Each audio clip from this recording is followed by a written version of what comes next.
continuation to our lecture, we have number 4 under design requirements for highway under AASHTO design control criterion. We have super elevation. Super elevation, basically the banking or super elevation, is necessary to counteract the centrifugal force that is acting on the vehicle. Ito na yung sinasabi natin. Kung nakatilt yan, tendency, the vehicle will slow down. Mentally, naisip na yan ng vehicle, masyadong steep yung road, kailangan kong bagalan kasi nakatabingi. So, magkakaroon tayo ng precaution when it comes to accident that is acting on the vehicle. The value of maximum super elevation E must be ranging from 6% to 12%. So, if it is beyond 12%, use 12%. If it is less than 6%, use exactly 6%. Okay? Depending on the terrain, the area where the highway will traverse, super elevation can be attained by any of the following methods. Attainment of super elevation. It is essential that the change from the crown cross section to a super elevated one be achieved without causing discomfort to motorists or creating unsafe condition. First on that is the crown pavement is rotated about the profile of the center line. The crown pavement is rotated about the profile of the inside edge. The crown pavement is rotated about the profile of the outside edge. And the straight cross slope pavement is rotated about the profile of the outside edge. An example on this figure for the revolve about the center line, inner edge of the pavement, a revolve about the outside edge. Yan lang naman yan. Now, high rates of super elevation may cause slow-moving vehicles to slide down the banking in snow or in ice. Pero sa Pilipinas, hindi na natin kailangan yan. Ang consider lang natin doon is wet pavement.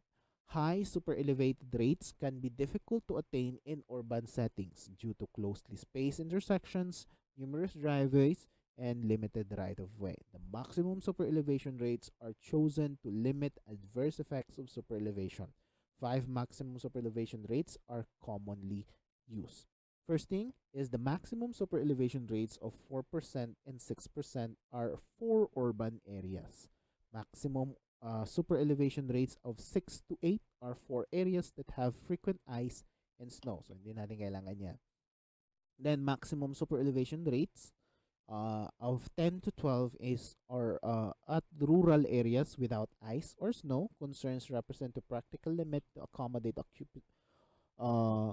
occasional slow-moving vehicle, construction equipment, and maintaining equipment. An example on better understanding how the super elevation affect the movement of a vehicle passing through a roadway or a curvature of a road is shown on this video link. Kindly just press that link or look for that video which is already included in your course module. Okay? Then for the curves with spirals, ito yung ating super elevations. Super elevation and percentage, length of spiral, normal crown slope percent, point of change in spiral and circular curves, and point of change in tangent to spiral. Then curves without spirals. Okay.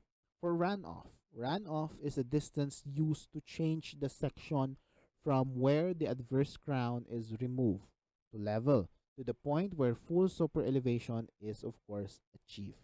Runoff length is also the length of spiral length referred to exhibit 5-15.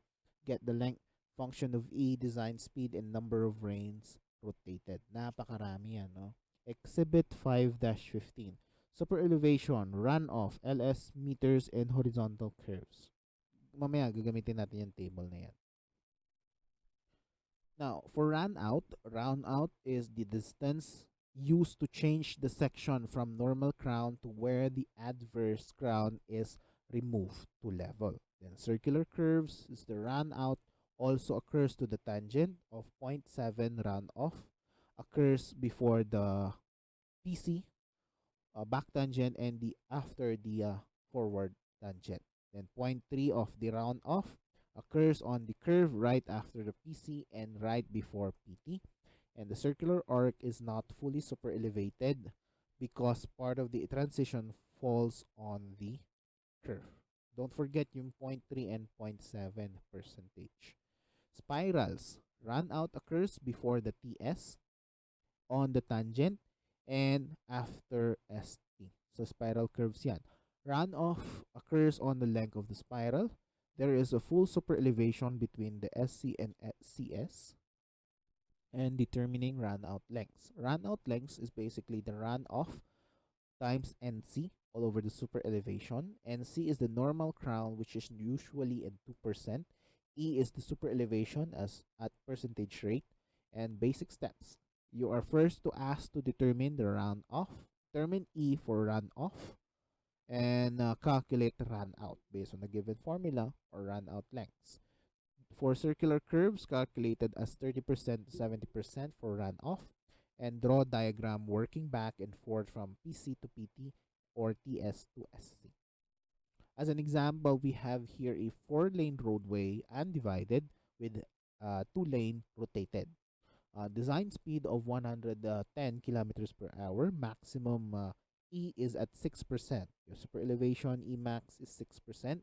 The actual radius is 3,493 meters. Station of your back tangent is 1-268. Pinigay kung kilometers or meters. PT is STA of 1 plus 826 curves to LT. Note that this example is a case where there are no spiral curves. Walang spiral. Okay? Please refer to the previous slide given for our diagrams. Now, for step 1 is find the super elevation E, runoff, and runout. ERC of 2% remove adverse crown on table 2-13 for or use the formula for minimum radius using minimum radius of curvature. Given yung minimum radius, given yung ating design speed 127, unknown CE, given yung friction 110, so nasa 0.12. Okay? Pwede nyo pa rin yung interpolate na sa inyo na yan. Then, substitute, we can then have super elevation of negative 0.0927%, which is still less than 6%. So, ang pinaka-minimum natin for super elevation is 2%. Use minimum super elevation of 2% then. Or we may use Fs at 0.12 since the design speed is 110, close to 112.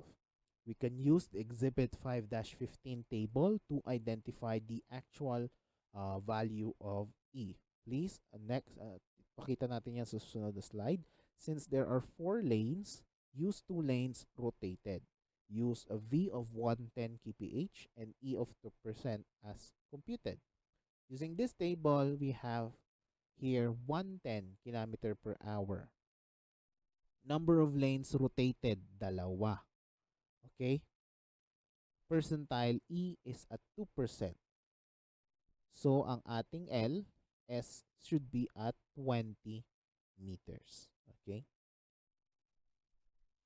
So, ERC is at 2%. Remove adverse crown based on table 2-13.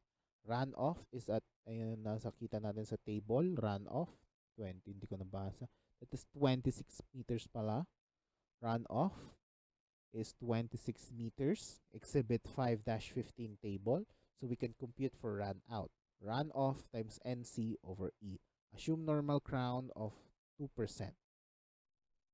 So runout is basically 26 meters from what we have computed from Exhibit 5-15 from the assumed normal crown of 2% and the identified super elevation E of 2% gives us a runout of the same 26%.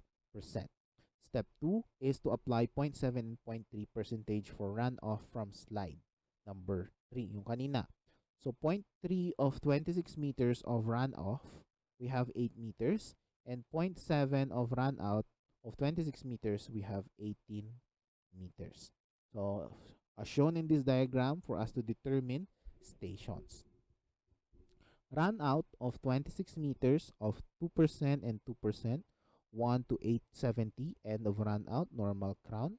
Runoff of 26 meters, 2% to 0, 1 to 844, end of runoff at 18 meters, yung kanina. Then 8 meters. So 870 minus 18, 844 minus 8 is 818. End of full super elevation.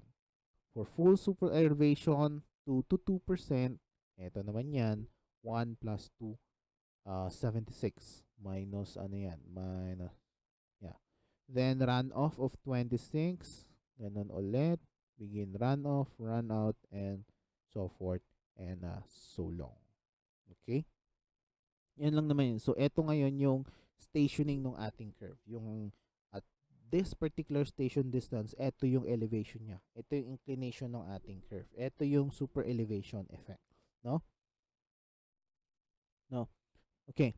In designing roads, the 30th highest peak hour volume has been found to be the most reasonable hourly volume that provides the best result. The 30th hourly volume is your RHV, which is now your, in this particular slide, is your design volumes. Ngayon, i-design na natin kung gaano karami yung pwedeng dumaan sa kalsada, hanggang kailan bago natin dadagdagan ng kalsada, kailan yung expansion, then ano ba ba, meron na tayong design speed, meron na tayong minimum radius of curvature, meron na tayong super elevation and all that.